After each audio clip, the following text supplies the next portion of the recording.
السلام عليكم ورحمة الله وبركاته. الحمد لله رب العالمين والصلاة والسلام على رسوله الكريم وعلى آله وصحبه أجمعين. أما بعد، عن عبد الله بن عمر رضي الله عنهما قال: أخذ رسول الله صلى الله عليه وسلم بمنكبي فقال: كن في الدنيا كأنك غريب أو عابر سبيل.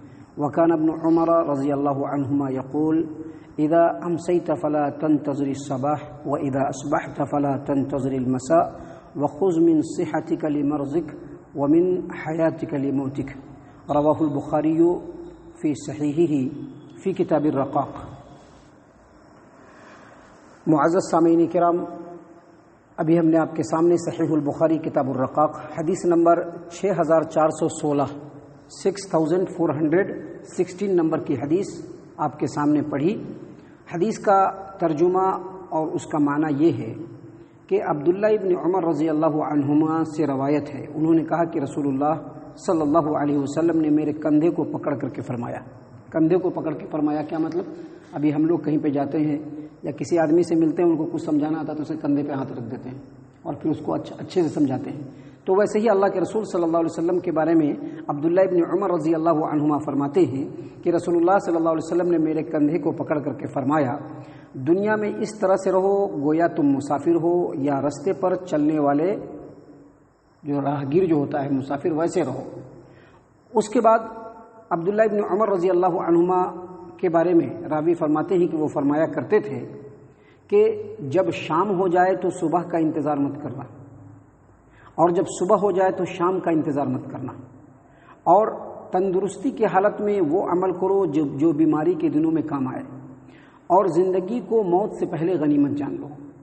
معزز سامعین کرام، جیسا کہ آپ کو معلوم ہے کہ اللہ تبارک و تعالیٰ نے قرآن کریم میں اور پیارے رسول صلی اللہ علیہ وسلم نے اپنی احادیث مبارکہ میں یہ بات خوب اچھی طریقے سے تمام انسانوں کو، امت کے تمام لوگوں کو سمجھا دیا ہے کہ یہ جو دنیا ہے یہ ٹیمپروری ہے، عارضی ہے، اور جو آدمی یا جو بھی نفس دنیا کی زندگی میں آیا ہے اس کو موت سے دوچار ہونا پڑے گا.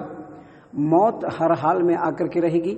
موت سے کوئی بھی بچ نہیں سکتا، کوئی نبی ہو، کوئی ولی ہو، کوئی پیر ہو، کوئی فقیر ہو، کوئی محدث ہو، کوئی تابعی ہو، کوئی تبع تابعی ہو، یا کوئی بھی بزرگ ہو، یا ایک عام آدمی ہو، یا شہر کا رہنے والا ہو، یا پھر دیہات کا رہنے والا ہو، یا کوئی بھی ہو، بچہ ہے، جوان ہے، بوڑھا ہے، ہر ایک کو موت سے ہر حال میں دوچار ہونا ہے.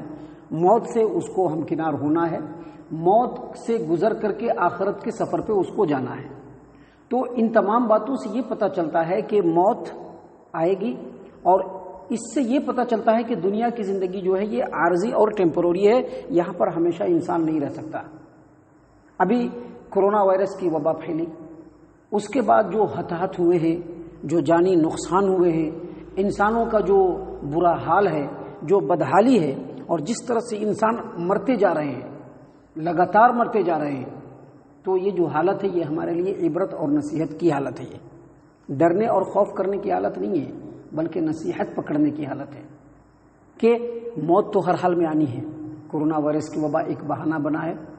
اس وبا میں جن لوگوں کی زندگی کے ایام مکمل ہو چکے ہیں وہ جا چکے ہیں. اب آنے والے دنوں میں کس کی زندگی کے ایام کمپلیٹ ہو چکے ہیں ہم لوگوں کو اس کی خبر نہیں ہے. لہذا اسی چیز کو سامنے رکھتے ہوئے اللہ تبارک و تعالیٰ نے اپنے رسول صلی اللہ علیہ وسلم کے ذریعے سے ہم لوگوں کو تعلیم دی ہے، اور یہی وہ حدیث ہے جس کو اللہ کے رسول صلی اللہ علیہ وسلم نے عبداللہ ابن عمر رضی اللہ عنہما کو فرمایا. دراصل یہ عبداللہ ابن عمر رضی اللہ عنہما کو صرف نہیں کہا گیا ہے بلکہ پوری امت کے لوگوں کو کہا گیا ہے. عبداللہ ابن عمر رضی اللہ عنہما نے کیا کہا کہ میرے کندھے کو پکڑ کر کے سمجھاتے ہوئے اور دماغ میں بٹھاتے ہوئے اللہ کے رسول صلی اللہ علیہ وسلم نے کیا کہا؟ کن فی الدنیا کأنک غریب. دنیا میں اس طرح سے زندگی گزارو جیسے تم اجنبی ہو. ابھی ہم لوگ یہاں سے نکلیں گے، بنگلور میں جائیں گے، وہاں ہم لوگ اجنبی ہیں، کیونکہ وہ ہمارا وطن نہیں ہے، وہ ہمارا مسکن نہیں ہے. یہاں سے اگر ہم چنئی جاتے ہیں وہاں پر ہم اجنبی ہیں، مسافر ہیں. یہاں سے ہم دلہی جاتے ہیں، وہاں پہ اجنبی اور مسافر ہیں. جو لوگ سعودی عرب کا سفر کر رہے ہیں، سعودی عرب کے مختلف علاقوں میں جا کر کے کام دھام کر رہے ہیں یا کسی دوسرے غرض سے گئے ہیں، وہ وہاں پہ مسافر ہیں۔ اللہ کے رسول صلی اللہ علیہ وسلم نے تمام انسانوں کو مخاطب کرتے ہوئے کہا کہ دنیا میں اس طرح سے زندگی گزارو گویا کہ تم یہاں مسافر ہو۔ یاد رکھیے، انسان کی سب سے بڑی بدبختی، انسان کی سب سے بڑی بد نصیبی، انسان کی سب سے بڑی کم نصیبی یہ ہے کہ وہ اللہ تبارک و تعالیٰ کے حکموں سے منہ موڑ کر کے اور دنیا کی زندگی کو عارضی زندگی نہ سمجھتے ہوئے ہمیشگی کی زندگی سمجھ کر کے اللہ تبارک و تعالیٰ کے حکموں سے منہ موڑ کر کے دنیا کی زندگی کو ہی سب کچھ سمجھنا شروع کر دے اور یہاں کی جو عارضی ٹیمپورری نعمتیں ہیں ان نعمتوں کو جمع کرنے کے چکر میں پڑ جائے تو یقینی طور پر یہ انسان کی بہت بڑی بد نصیبی ہے۔ آپ دیکھیے اس حدیث میں اللہ کے رسول صلی اللہ علیہ وسلم نے تعلیم دی ہے کہ یہ جو دنیا ہے یہ مسافر کے لیے ہے، سفر کا وقت ہے، اور اس دنیا میں جو بھی گزر رہا ہے، ہم ہوں آپ ہوں کوئی بھی ہو، یہ مسافر ہے۔ ابھی ہم لوگ یہاں سے اگر دہلی کے لیے سفر کرنے کے لیے جائیں گے تو کیا کر کے جائیں گے؟ کیا پورا گھر لے کر کے چلے جائیں گے کیا؟ یا وہاں پر جا کر کے پورا گھر بسانا شروع کر دیں گے؟ نہیں، بلکہ جو ضرورت کی چیزیں ہیں، جو ہمارے وہاں پر جا کر کے کام آنے والی چیزیں ہیں، جس سے ہمارا کام چل جائے گا، اتنی چیزوں کو ہم مہیا کرتے ہیں اور پھر چل پڑتے ہیں۔ رستے میں جہاں جہاں پر پڑاؤ ہمارا ہوتا ہے وہاں پر ہم بالکل اسی حالت میں ہوتے ہیں کہ بہت زیادہ ساز و سامان مہیا کرنے کی کوشش نہیں کرتے ہیں، بلکہ جس سے ہمارا کام چل جائے گا وہ صحیح اتنا ہی ہم لوگ لیتے ہیں۔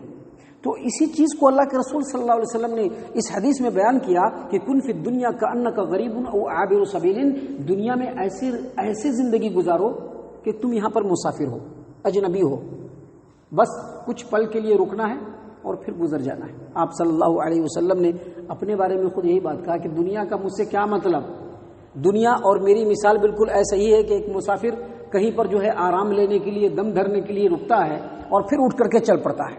تو جتنے بھی انسان ہیں اس دنیا میں وہ یہ سمجھے کہ آخر کار ہماری جو منزل ہے وہ آخرت ہے، اور اس منزل تک پہنچنے کے لیے ہمیں موت کے دروازے سے گزرنا ہے۔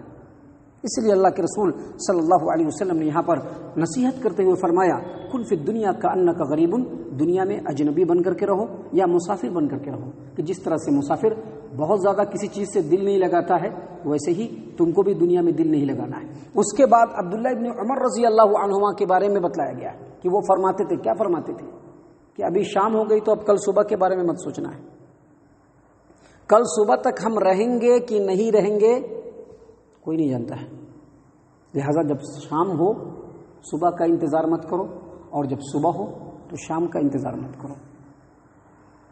جن لوگوں کو جانا تھا جا چکے ہیں، چاہے وہ جس مرضی سے گئے ہیں، جس بہانے سے گئے ہیں، جس طرح سے گئے ہیں وہ جا چکے ہیں، ان کا وقت مکمل ہو چکا ہے۔ اب یہ چیز ہمارے لیے درس عبرت ہے کہ ہمارا بھی وقت کب آئے گا ہم کو پتہ نہیں ہے، اس سے پہلے آخرت کے بارے میں ہم کو سوچنا ہے، اللہ کے سامنے کھڑے ہو کر کے اپنے زندگی کے ایک ایک لمحے کا حساب دینا ہے، اس کے بارے میں سوچنا ہے۔ اسی لیے کہا کہ جب شام کرو تو پھر صبح کا انتظار مت کرو، اور صبح کرو تو شام کا انتظار مت کرو۔ اور اخیر میں جو بات کہی ہے وہ بہت ہی زیادہ نصیحت والی بات ہے۔ کیا کہا؟ خذ من صحتک لمرضک ومن حیاتک لموتک۔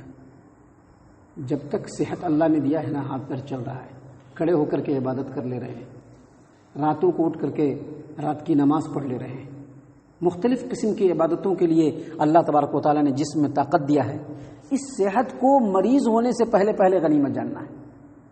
کب ہم بیمار پڑ جائیں گے اور کب ہم اللہ کو راضی کرنے والے اعمال کر نہیں پائیں گے، یہ چیز غور و فکر کر کے آج کے اس ڈیٹ کو اپنے لیے غنیمت جاننا ہے۔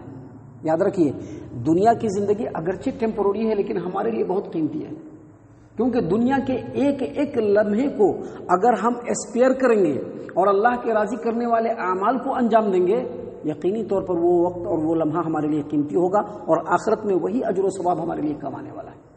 معزز سامعین کرام، ایک حدیث ہے کہ ایک آدمی جنتی ہوگا، جنت کا وہ مستحق ہو جائے گا، اس نے عبادت کر رکھا ہوگا، جنت کا وہ مستحق ہوگا، لیکن جب وہ آخرت کے مرحلے میں پہنچے گا اور اللہ تبارک و تعالیٰ کے سامنے اپنے نامہ اعمال کو دیکھے گا اور اس میں اپنے نیکیوں کے اجر و ثواب کو دیکھے گا، تو اس وقت وہ اپنے دل میں یہ تمنا کرے گا کہ کاش میری زندگی کا ایک بھی لمحہ اللہ کو سجدہ کیے بغیر نہ گزرتا.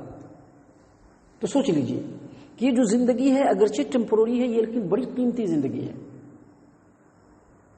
جو لوگ جا چکے ہیں ان کا وقت مکمل ہو چکا، لیکن ہمارا جو وقت ہے اس کو بہت ہی قیمتی وقت سمجھنا ہے، اور قیمتی وقت سمجھ کر کے اس میں اللہ تبارک و تعالیٰ کو راضی کرنے کی کوشش کرنا ہے. اسی لیے امام عبداللہ ابن عمر رضی اللہ عنہما نے فرمایا کہ بیماری کے آنے سے پہلے پہلے صحت کے لمحات کو اچھا سمجھو، اور موت کے آنے سے پہلے اپنی زندگی کو قیمتی سمجھو. یہ اگرچہ عبداللہ ابن عمر رضی اللہ عنہما کا قول ہے، لیکن مستدرک علی الصحیحین اور دیگر حدیث کی کتابوں میں نبی صلی اللہ علیہ وسلم کی حدیث ہے. عبداللہ ابن عباس رضی اللہ عنہما روایت کرتے ہیں کہ نبی صلی اللہ علیہ وسلم نے ایک آدمی کو نصیحت کرتے ہوئے کہا کہ دیکھو، یہ جو جوانی ملی ہوئی ہے نا، بوڑھاپا سے پہلے پہلے اس کو غنیمت جانو. یہ جو صحت و تندرستی ملی ہوئی ہے نا، بیماری سے پہلے پہلے اس کو غنیمت جانو. اللہ تبارک و تعالیٰ نے خوشحالی دے رکھا ہے، اچھائی دے رکھا ہے. دنیا میں ہر چیز ہم اچھے سے کر لے رہے ہیں، تو اس خوشحالی کو تنگی کے آنے سے پہلے پہلے غنیمت جانو. خوشحالی اگر ہے تو اس خوشحالی کو تنگی آنے سے پہلے پہلے غنیمت جانو، اور اس میں اللہ تبارک و تعالیٰ کے راضی کرنے والے کام کر لو. اور پھر رسول اللہ صلی اللہ علیہ وسلم نے یہ فرمایا کہ جو صحت ہے، تم کو صحت کا زمانہ، صحت کے زمانے کو بیماری کے زمانے سے بہتر سمجھو، اور موت سے پہلے جو زندگی ہے، اس زندگی کے ہر لمحے کو غنیمت جانو، اور اس میں اللہ تبارک و تعالیٰ کے راضی کرنے والے کام کر لو. تو ان تمام باتوں کا خلاصہ یہ ہے کہ اگر ہماری زندگی باقی ہے تو جو لوگ مر چکے ہیں ان کی موت سے ہمیں عبرت حاصل کرنا چاہیے، اور یہ سمجھنا چاہیے کہ ہمارا بھی وہ انجام ہونے والا ہے. اور جو وقت بچا ہوا ہے اس وقت میں دنیا کے چکر میں پڑنے کے بجائے آخرت کی تیاری کرنا ہے، اللہ کو راضی کرنے کی کوشش کرنی ہے. اللہ تبارک و تعالیٰ سے دعا ہے کہ اللہ تبارک و تعالیٰ ہم تمام کو ان تمام باتوں کے اوپر غور و فکر اور تدبر کرنے کی توفیق عنایت فرمائے. ہم تمام کو ہمارا رب صحیح معنوں میں مومن اور مسلمان بنائے. اللہ تبارک و تعالیٰ جب تک حیات ہے صحت و تندرستی کے ساتھ اللہ تبارک و تعالیٰ کو راضی کرنے والے اعمال کرنے کی توفیق عطا فرمائے. اللہ تبارک و تعالیٰ ہم تمام کے ساتھ خیر و عافیت کا معاملہ فرمائے، جنت الفردوس میں جگہ عطا فرمائے. اے اللہ ہم تمام کو جہنم سے پناہ دے. اے رب العالمین ہم تمام کو جہنم سے پناہ دے. اے مالک الملک ہم تمام کو جہنم سے پناہ دے. آمین یا رب العالمین. وما علینا الا البلاغ المبین.